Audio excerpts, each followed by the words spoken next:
বিসমিল্লাহির রহমানির রহিম। আজকে আমি আপনাদের সামনে আরেকটি ভিডিও নিয়ে হাজির হয়েছি।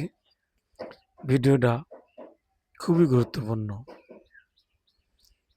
আমরা সবাই সংসারে সুখী হতে চাই, কিন্তু আমরা কয়জনই বা সংসারে সুখী? তাই আজকে সংসার সুখী হওয়ার জন্য কয়েকটি টিপস আমি আপনাদের সামনে নিয়ে হাজির হয়েছি। কথা আছে, সংসার সুখের হয় রমণীর গুণে। তাই রমণীর যদি সুন্দর গুণ থাকে তাহলে সংসার অবশ্যই সুখের হবে।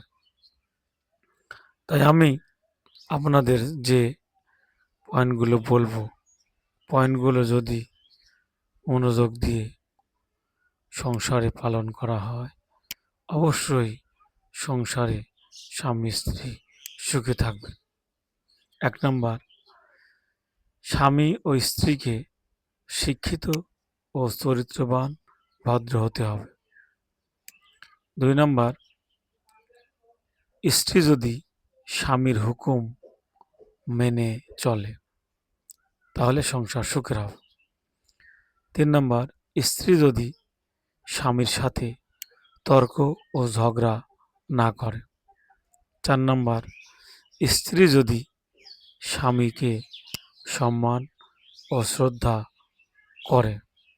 ৫ নাম্বার, স্ত্রী যদি স্বামীর সংসারকে নিজের সংসার মনে করে। ৬ নাম্বার, স্ত্রী যদি অলস না হয়। ৭ নাম্বার, স্ত্রী যদি রাগী, অহংকারী, অধৈর্য না হয়। ৮ নাম্বার, স্ত্রী যদি ধার্মিক হয়। ৯ নাম্বার, স্ত্রী যদি তার শ্বশুর শাশুড়ির সাথে খারাপ আচরণ না করে, শ্বশুর শাশুড়িকে যদি নিজের মায়ের মতো সম্মান শ্রদ্ধা করে, তাহলেই সংসার সুখের হবে। ১০ নাম্বার, নিজের মা বাবার কথার চেয়ে স্বামীর কথাকে বেশি প্রাধান্য দিতে হবে। নিজের স্বামীর চেয়ে তার বাবা মায়ের কথা শুনলে সংসার সুখের হবে না, বরং সংসার জাহান্নামে পরিণত হবে। একসময়ে সেই স্বামীর স্ত্রীর সংসারে অশান্তি সৃষ্টি হবে এবং ডিভোর্স পর্যন্ত হতে পারে। তো সবাই এই ১০টি টিপস মেনে চললে ইনশাআল্লাহ সংসার সুখের হবে।